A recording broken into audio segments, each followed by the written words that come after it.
The tropical sun rose over the officers' club at Wheeler Field on a deceptively peaceful Sunday morning. George Welch sat slumped in a chair, his white tuxedo jacket wrinkled after a night of high-stakes poker. Next to him, Ken Taylor rubbed his tired eyes, the smell of expensive cigars and gin still clinging to them. Neither man had slept a wink, unaware that the world they knew was about to be burned to the ground. At 7:02 a.m., a massive blip appeared on the radar screen at Opana Point, moving fast from the north. The operators stared in confusion at the largest formation of aircraft they had ever seen on the island.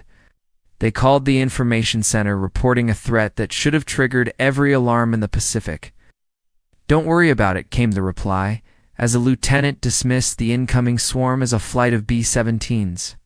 At 7:55 a.m., the first Japanese dive bombers crested the mountains, their engines a low, menacing snarl. The peaceful silence of the harbor was shattered by the high-pitched whistle of armor-piercing bombs. Below, sailors were still eating breakfast when the first explosions turned steel decks into jagged scrap. The attack on Pearl Harbor had begun, and the American fleet was caught like a beast in a trap. Welch and Taylor stumbled out onto the balcony, squinting at the black plumes rising from the horizon. The sound of strafing machine guns at Wheeler Field sent a vibration through the soles of their shoes. "Those aren't our planes," Welch whispered, watching a zero-bank low with a red sun on its wing. Without a word, the two men turned back toward their room, fueled by a sudden, desperate surge of adrenaline. They tore off their tuxedo jackets, but didn't have time to change out of their formal midnight blue trousers. There was no time to find a commanding officer, no time to wait for a briefing, and no time for fear. Every second wasted was another American sailor drowning in an oily grave or burning on a tarmac. They were second lieutenants with zero combat experience, but they were the only ones moving toward the fire. Welch grabbed a telephone, shouting over the roar of a nearby explosion to reach the strip at Haleiwa. "This is Welch. Get to P-40s fueled and armed right now. This is not a drill. The Japanese are here." They didn't wait for confirmation before slamming the receiver down and sprinting toward the parking lot. The base was in total chaos as men ran aimlessly, trying to escape the rain of lead falling from the sky. Taylor swung his brand-new Buick Century into the driveway, tires screaming as Welch dove into the seat. They shifted into gear and roared out of Wheeler Field, heading for the North Shore at a breakneck speed. The speedometer climbed past 80, then 90, as they raced down the winding Kamehameha Highway. Behind them, the sky was a wall of black smoke, and ahead lay their only chance to fight back. A Japanese Zero spotted the lone black car speeding through the pineapple fields and banked for a kill. Tracers stitched a line across the asphalt just inches from the Buick's bumper, kicking up dust and debris. Taylor gripped the steering wheel, swerving wildly to stay on the road while Welch watched the plane overhead. They were being hunted on the ground, but they were determined to reach the sky before the hunters finished them. The auxiliary strip at Haleiwa was a tiny dirt runway, ignored by the Japanese strike planners for its size. The ground crews had heard Welch's frantic call and were already working in a feverish, organized panic. Two P-40B Warhawks sat idling on the grass, their shark-mouthed noses looking hungry for a fight. The crew had managed to load the wing guns, but the primary nose guns remained empty of ammunition. "The .50 calibers aren't ready," mechanic shouted, as Welch scrambled onto the wing of the first plane. "I don't care," Welch roared back, his white dress shirt flapping in the prop wash of the idling engine. He dropped into the cockpit, smelling the familiar scent of oil, hydraulic fluid, and high-octane gasoline. With 4.30 caliber guns and a full tank of fuel, he was ready to take on the entire Imperial Navy. Taylor climbed into the second Warhawk, his tuxedo trousers a bizarre sight against the olive-drab cockpit. He signaled the ground crew to pull the chocks, the heavy engine vibrating the very air around the field. Neither man had a parachute, a flight suit, or a single order from a superior officer to be there. They were two rogue pilots in party clothes, launching a private war against a superior invading force. Welch pushed the throttle forward, the Allison engine roaring as the P-40 accelerated down the grass. The tail lifted, and the wheels bounced over the uneven turf before the aircraft finally clawed into the air. Seconds later, Taylor was airborne, tucking his landing gear as they banked toward the smoke of UA mooring mast. They climbed steeply, their eyes scanning the horizon for the glint of silver wings or the smoke of tracers. Below them, the scale of the disaster was heart-wrenching and impossible to fully comprehend. Hickam Field was a graveyard of burning bombers, and the harbor was a lake of fire and floating oil. The USS Arizona had already vanished in a catastrophic explosion that killed over 1,000 men instantly. Welch felt a cold, hard anger settle in his chest as he adjusted his gun sight and searched for a target. He spotted them first. A formation of 12 IHE-D3 AVAL dive bombers orbiting over UA Field. They were strafing the Marine Corps airfield, their fixed landing gear looking like predatory talons in the air. Welch signaled to Taylor, pointing downward at the unsuspecting formation of Japanese aircraft below. He rolled his P-40 inverted, the horizon spinning as he committed to a high-speed vertical dive. Gravity pulled at Welch's face as the airspeed indicator blurred past 300 miles per hour in the plunge. The P-40 groaned under the stress, its heavy frame giving it a massive advantage in a straight-line dive. The Japanese rear gunners didn't see the American fighters coming out of the blinding glare of the sun. Welch lined up the trailing Val, his thumb hovering over the trigger of his wing-mounted machine guns. He squeezed the trigger, and the 4.30 caliber guns erupted with a rhythmic, pounding vibration. Tracer rounds walked across the Val's fuselage, punching through the thin aluminum and into the fuel tank. The Japanese bomber staggered in midair before erupting into a spectacular ball of orange flame. Ouch. Welch didn't celebrate. He pulled back hard on the stick, the G-forces pressing him into his seat. Taylor picked his own target, a Val that was pulling out of a strafing run just a few hundred feet up. His burst was long and accurate, tearing through the engine cowling and the pilot's cockpit in one go. The bomber pitched forward, slamming into the ground near the Marine barracks in a shower of sparks. 2 Japanese aircraft were down in less than a minute, but the sky was still full of enemy fighters. A pair of A-6M-0s, the elite fighter escorts, saw the 2 P-40s and banked sharply to intercept. The Zero was a legendary dogfighter, more maneuverable than any plane the Americans had in the air. Welch knew he couldn't outturn them, so he used the P-40's weight to dive away and reset the fight. The Zeros gave chase, their 20mm cannons spitting shells that whistled past Welch's canopy. Welch spiraled down, pushing his plane to the structural limit to outrun the lighter Japanese interceptors. The Zeros had to pull out of the dive early, fearing their wings would rip off in the high-speed descent. Welch leveled off just feet above the ocean waves, his heart hammering against his ribs in the quiet cockpit. He looked back to see Taylor clearing his tail, the 2 friends working as a seamless, instinctive team. "They're circling back," Taylor signaled, pointing toward another group of bombers heading for the carriers.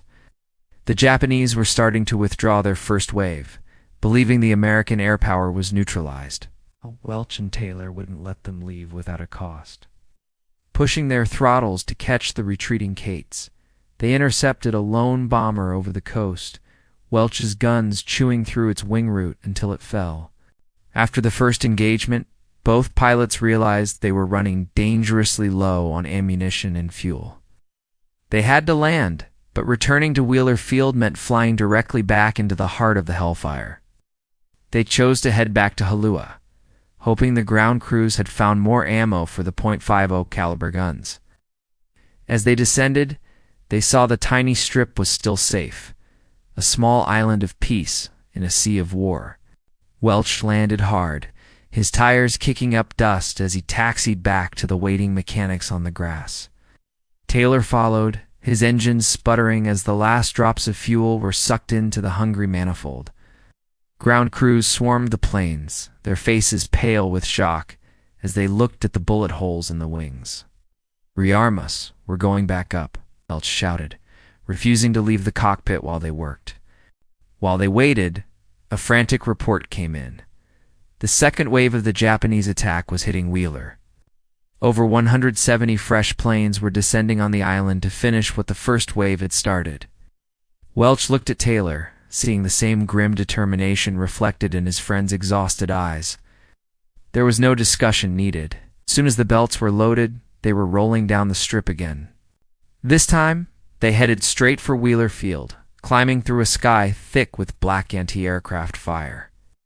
The American gunners on the ground were firing at anything that moved, unable to tell friend from foe. Welch had to dodge friendly fire and enemy Zeros simultaneously as he entered the fray over the base. The sky was a swirling melee of spinning props, tracers, and falling wreckage from both sides.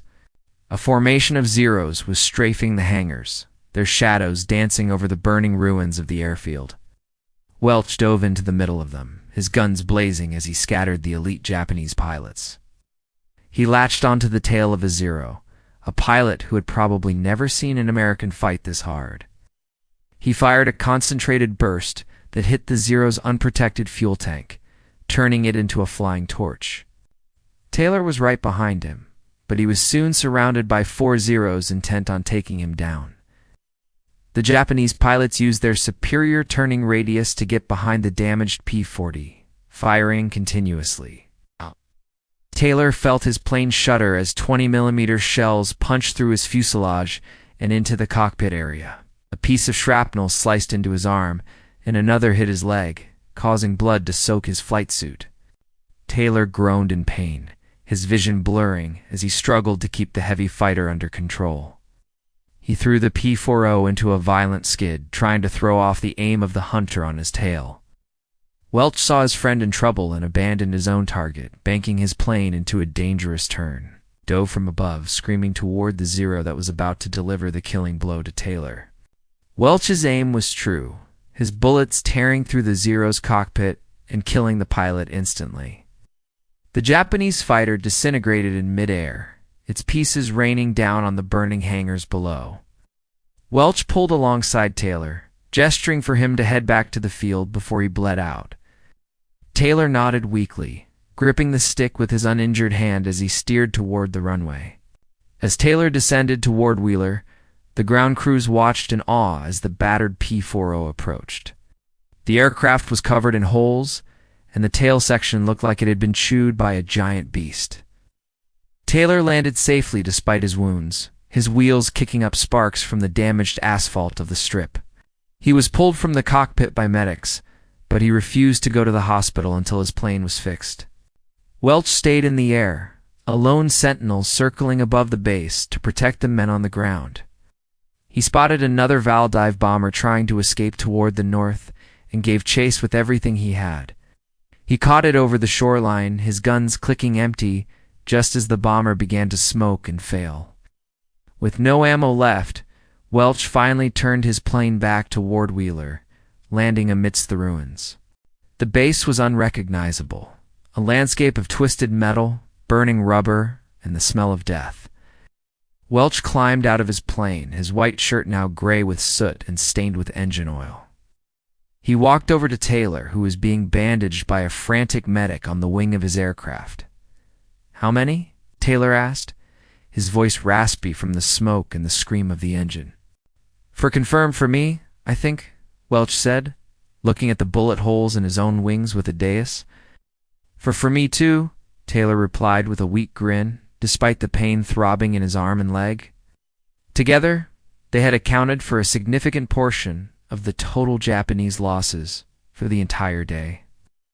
They stood on the smoking tarmac, 2 young men who had grown up in the span of a single morning.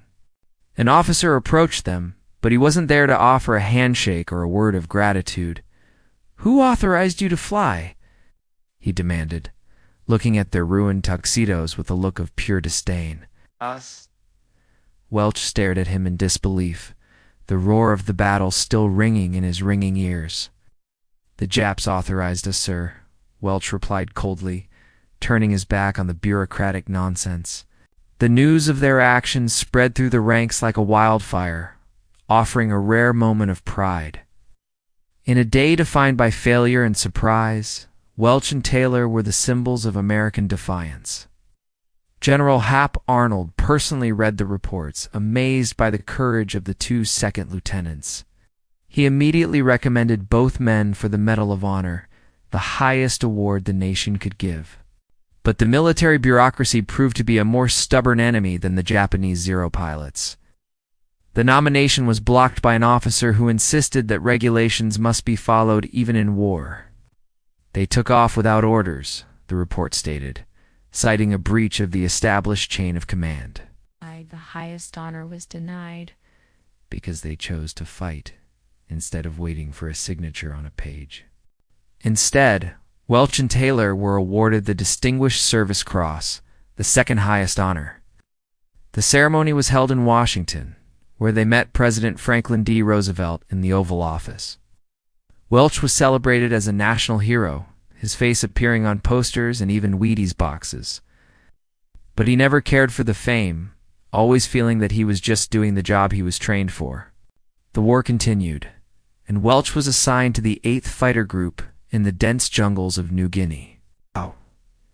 He was given the P-39 Airacobra, a plane he despised for its unreliable engine and poor performance. Despite the limitations of the aircraft, he continued to hunt the skies for any sign of the enemy. On the 1-year anniversary of Pearl Harbor, he shot down 3 more Japanese planes in a single day. Welch became a triple ace, ending the war with 16 confirmed aerial victories in the Pacific Theater. He flew 348 combat missions, surviving malaria, engine failures, and the brutal heat of the tropics. By 1944, he had earned the Silver Star and multiple Distinguished Flying Crosses for his bravery. But the sky was changing, and the era of the propeller-driven fighter was coming to an end.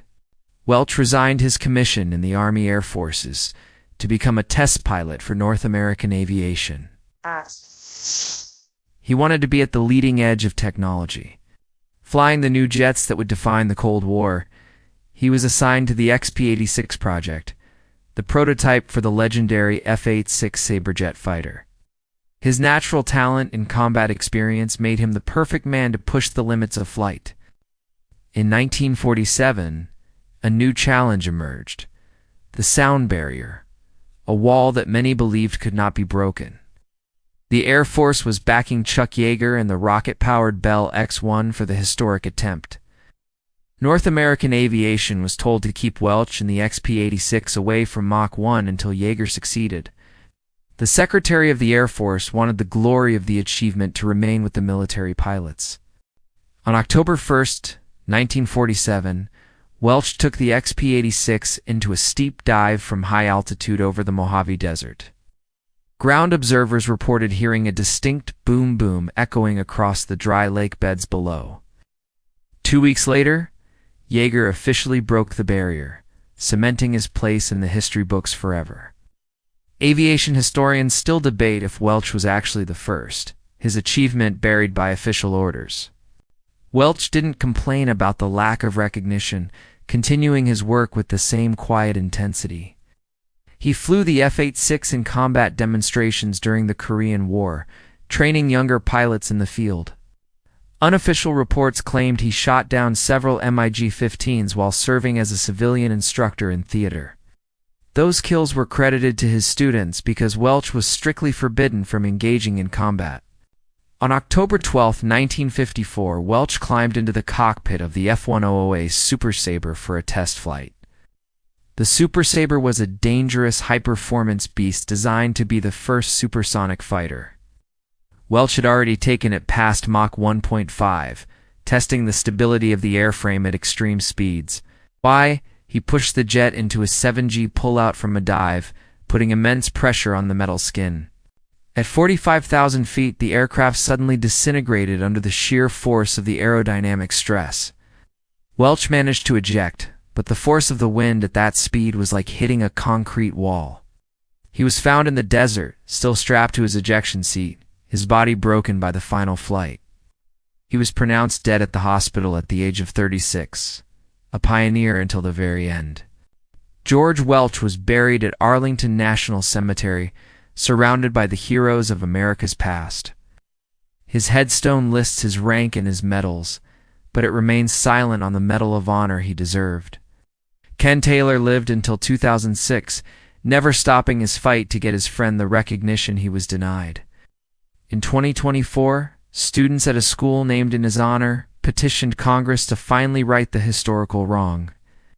The P-40 Warhawk Welch flew on that December morning is now a rare relic in aviation museums. Visitors stand before the shark-nosed planes, trying to imagine the chaos of the Pearl Harbor attack. They see the history in the metal, but the real story is in the men who refused to stay grounded. Welch and Taylor didn't wait for permission to be brave. They simply answered the call of duty. Think back to that smoke-filled morning where two men in tuxedos raced against the tides of war. They represent the spirit of initiative that defines the very best of the American military tradition. Even without the Medal of Honor, Welch's legacy is written in the sky he defended with such passion. He was a man who lived by his own rules, and in doing so he saved a piece of history. Every time a pilot takes off today, they carry a piece of the courage Welch and Taylor displayed. The lesson of Pearl Harbor is not just about the tragedy, but about the response to the darkness. Two sleep-deprived pilots proved that a few determined souls can change the course of a massive battle. Their story is a reminder that heroism doesn't always wear a uniform or follow a set of orders. We must never let the names of George Welch and Ken Taylor fade into the dust of the archives. They were the tuxedo aces, the men who fought back when the world seemed to be falling apart. Their bravery on December 7th set the tone for the entire struggle that would follow in the Pacific. One morning, 2 pilots and 8 Japanese planes that would never return to their carriers again. Let us remember the roar of the Allison engine and the rattle of the machine guns over the harbor. Let us remember the sight of a white tuxedo jacket in a cockpit, a symbol of defiance against fate. George Welch didn't need a medal to know he had done the right thing for his country and his friends. He was a warrior who understood that some things are more important than the chain of command. As we look at the modern jets that fly over our heads, we see the evolution of Welch's work. He pushed the boundaries of what was possible, from the dirt strips of Hawaii to the edge of space. His life was short, but it was filled with the kind of action that most men only dream of experiencing. He was a pilot's pilot, a man of action who never looked back once the throttle was pushed forward. The desert winds still blow over the Mojave, where Welch made his final tragic flight in the Super Sabre. The echoes of his sonic booms may have been silenced by time, but the legend continues to grow. Ken Taylor's voice may be gone, but the petition of the students keeps the flame of justice burning. The story of the Tuxedo Aces is far from over, as long as we continue to tell it with pride. Imagine the adrenaline and the fear as they dodged Zeros while bleeding from shrapnel wounds. Imagine the sight of the burning fleet through a canopy smeared with engine oil and tropical rain. They didn't have the luxury of hindsight or the comfort of knowing they would survive the morning. They only had the moment, the target, and the 4 guns mounted in the wings of their Warhawks. If you ever find yourself in Hawaii, visit the museum and look at the P-40 standing in the shadows. Think of Welch's hands on the stick and his eyes scanning the horizon for the next threat to appear. The silence of the museum is a testament to the peace they helped win through their incredible violence. A hero is not someone who never feels fear, but someone who acts in spite of it for others. George Welch was a man of the 20th century, a pioneer of speed and a master of the aerial dogfight. He was a triple ace who survived the worst the enemy could throw at him during the Great War. He was a test pilot who stared down the sound barrier and refused to blink in the face of death. But most of all, he was the man who woke up in a tuxedo and decided to save the world. The bureaucracy of the military may have forgotten his worth, but the people he saved never did. The sailors on the ships and the soldiers on the ground saw the P-40s and felt a surge of hope. One plane can make a difference if the right person is sitting in the seat and holding the controls. Welch and Taylor were the right people at the absolute worst time in American military history. The dawn of December 7th was a wake-up call for a nation that had been sleeping in a dream of peace. Welch and Taylor were the first ones to answer that call, setting an example for millions to follow. Their story is one of raw courage, technical skill, and the refusal to accept a defeat that seemed certain. 8 kills, 2 tuxedos, and 1 morning that would live in infamy for the rest of human history. We must share these stories so that the next generation understands the price of the freedom they enjoy. Every like on this video helps push the memory of George Welch further into the light of the present. Every subscription ensures that more forgotten heroes are rescued from the silence of the dusty archives. You are now part of the legacy of the Tuxedo Aces, a guardian of the truth about Pearl Harbor. Where are you watching from today as we recount the deeds of these 2 legendary American pilots? Whether you are in the United States, Canada, or across the ocean, this story belongs to all of us. History is a global tapestry, and the threads of Welch's life are woven into the fabric of our world. Tell us in the comments if you have a family member who served during those dark days of the 1940s. George Welch was a man who didn't wait for the world to give him permission to be a legend. He took his destiny into his own hands and flew it straight into the heart of the enemy formation. His life was a series of unauthorized actions that led to the most authorized of all outcomes: victory. Let his story inspire you to take initiative in your own life, even when the rules seem to say no. The sun sets over Arlington tonight, casting long shadows over the rows of white marble crosses. Major George Welch rests there, a warrior who finally found the peace he fought so hard to secure. His name is etched in stone, but his spirit is found in every sonic boom and every climb to the sun. He was the first to fight back, and his courage will never be diminished by a lack of a medal. Ken Taylor's belief in his friend never wavered, a bond forged in the fire of a Japanese air raid. They were a team, 2 halves of a whole that stood against the tide when everyone else was down. Taylor's general stars were earned through years of service, but his heart remained in that P-40 cockpit. They are reunited now to aces who finally have no more enemies to chase and no more skies to guard. The mission of this channel is to ensure that stories like this one are never lost to the passage of time. We dive into the records to find the men and women who stood up when the rest of the world sat down. George Welch is a prime example of the kind of hero who is often overlooked by the official history books. But here, we make sure his name is spoken with the respect and the awe that it truly deserves. Look at the smoke rising from the Arizona, and then look at the P-40 diving through the clouds. The contrast between the tragedy and the triumph is what makes the story of Welch so powerful. He was the spark of resistance in a forest of despair, a pilot who refused to accept the inevitable. He was a man of the air, and it was in the air that he found his true purpose and his final rest. The 47th Pursuit Squadron was decimated that morning, but it was not entirely destroyed by the bombs. Because of Welch and Taylor, the unit lived on in the legends of the Army Air Corps for decades. Their actions provided the data that American designers used to improve the planes that won the war. Every zero shot down was a lesson learned, and every dive was a step toward the ultimate victory.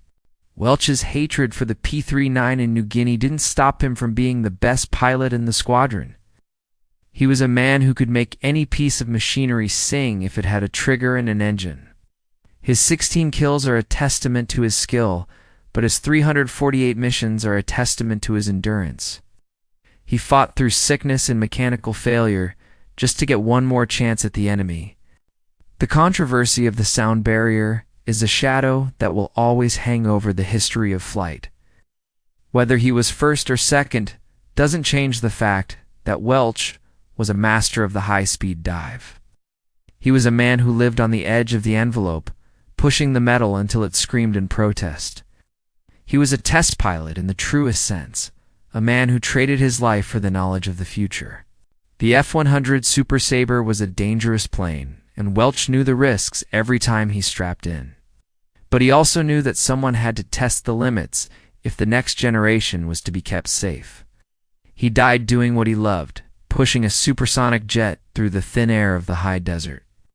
A hero's death is often as sudden and as violent as the life they lived in the service of others. We thank you for spending this time with us as we honor the memory of Major George Welch. Your support allows us to continue our research and bring these cinematic stories to your screen. Don't forget to check out our other videos on the heroes of the Pacific and the pilots of the war. The archives are full of stories, and we are just getting started with our rescue mission today. The Tuxedo Aces will always be a part of the lore of Pearl Harbor, a story of style and substance. They prove that you can be dressed for a party and still be ready for the end of the world. George Welch's wrinkled tuxedo trousers are a symbol of a man who had his priorities in order. He didn't need to look like a soldier to fight like a lion for the country he loved so much. As the credits roll on this story, take a moment to reflect on the power of individual initiative. One person can't stop a war, but they can certainly make the enemy regret starting one that morning. Welch and Taylor made the Japanese Imperial Navy pay a price for their surprise on December 7th, and for that, they will always be remembered as the first heroes of the greatest conflict in history. From the beaches of Oahu to the dry lakes of California, Welch's journey was one of constant speed. He never slowed down, even when the world told him to wait for orders or follow the rules. He was a man of the future, living in a time that was still struggling to catch up to his vision. He was George Welch, the ace in the tuxedo, and he will never be forgotten by those who know the truth. The petition to Congress is still active, a final attempt to give a great man his rightful due. Perhaps one day the Medal of Honor will finally sit beside his Distinguished Service Cross in a display. Until then, we will be his voice, telling his story to anyone who cares about courage and honor.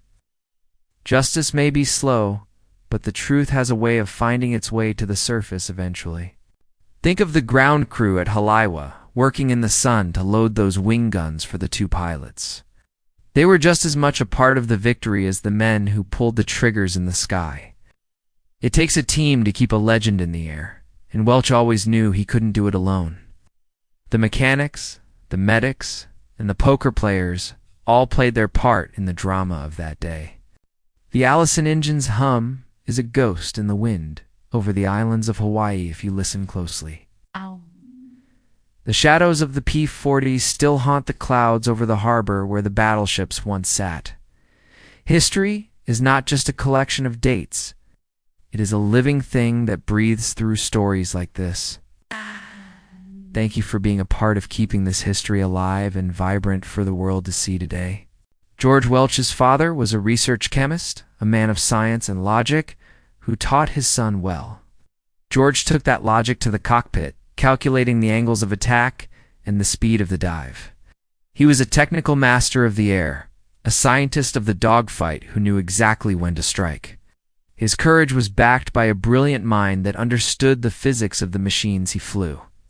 When he was in New Guinea, Welch often flew long patrols over the shark-infested waters of the coast. He saw friends disappear into the jungle and watched the enemy grow more desperate by the month.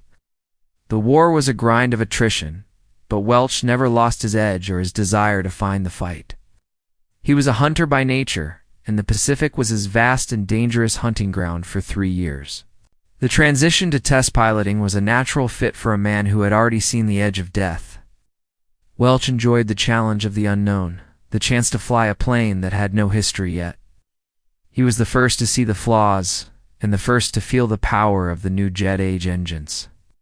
He was a bridge between the era of the propeller and the era of the supersonic sonic boom. The XP-86 was his favorite, a plane that felt like an extension of his own body and his own will. He flew it with a grace and a violence that terrified and amazed the engineers on the ground below.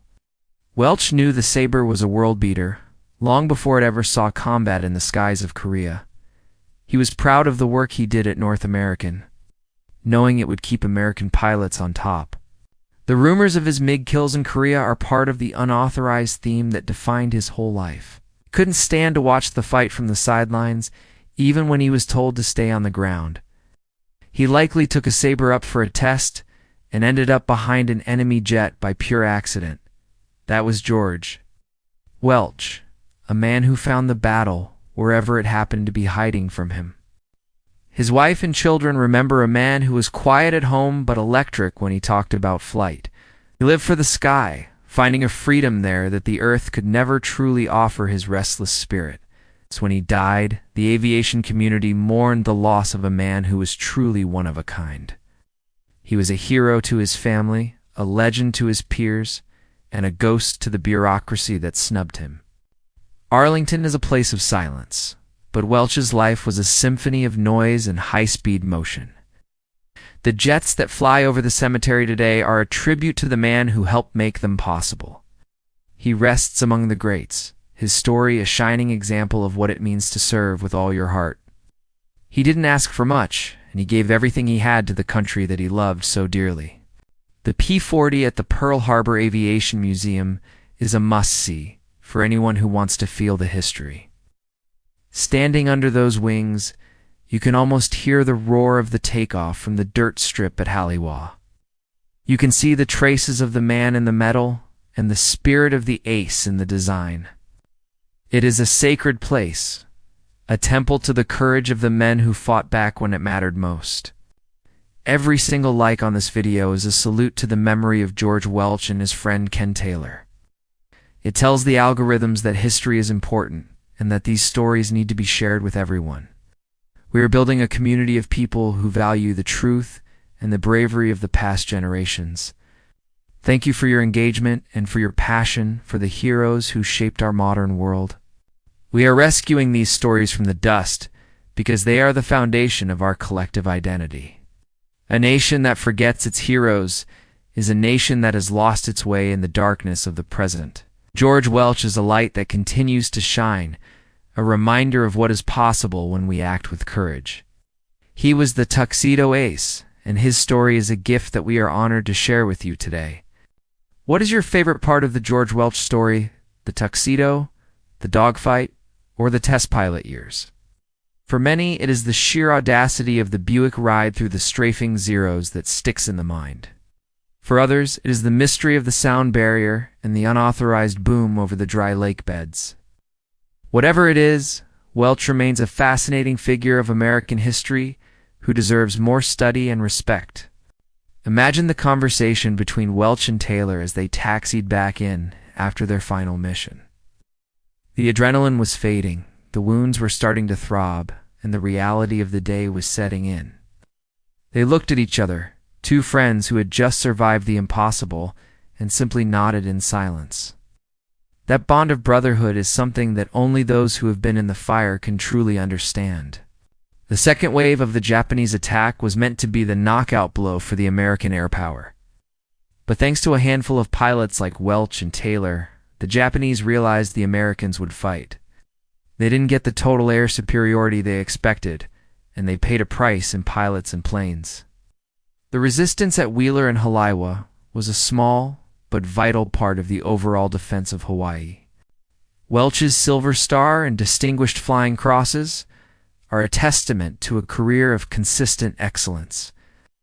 He wasn't a one-hit wonder. He was a warrior who showed up to the fight every single day of the war. From the first day to the last, he was a thorn in the side of the enemy and a hero to his wingman. He led by example, showing that the only way to win is to keep flying and keep fighting until the end. The F-100 Super Sabre accident was a tragedy, but it was also a reflection of the era of rapid change. SPLs were the astronauts of their day, pushing into the unknown with every single takeoff they made. Welch knew the risks, and he accepted them as the price of progress for the nation he served so well. He was a pioneer whose life was cut short, but whose influence is still felt in every cockpit today. Let us never forget the Tuxedo Aces and the morning they decided to take on the world for us. They are a part of the long line of heroes who have stood on the wall and said, "Not on my watch." George Welch and Ken Taylor are gone, but their names will live on in the stories we tell together. Thank you for watching, and thank you for being a part of this journey into the heart of history. The petition for the Medal of Honor is a way for us to participate in the legacy of George Welch. It shows that we care about justice and that we recognize the value of heroism regardless of the rules. If you want to support the cause, look for the links and the information in the description of this video. Let's make sure that history finally gives George Welch the honor he earned on that Sunday morning.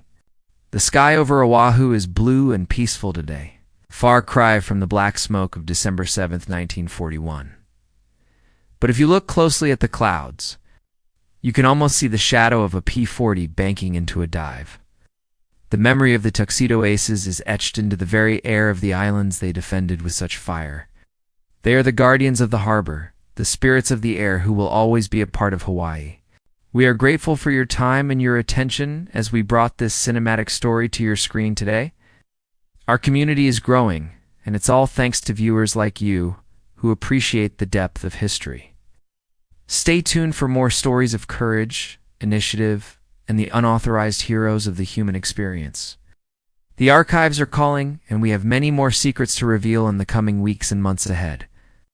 Major George Welch never got his Medal of Honor, but he never stopped fighting for what was right. He was a man of action, a man of speed, and a man of honor in the truest sense of the word. He was the Tuxedo Ace, and his story is a reminder that the best of us don't need a medal to be great. Thank you for watching, and thank you for making sure George Welch does not disappear into the silence.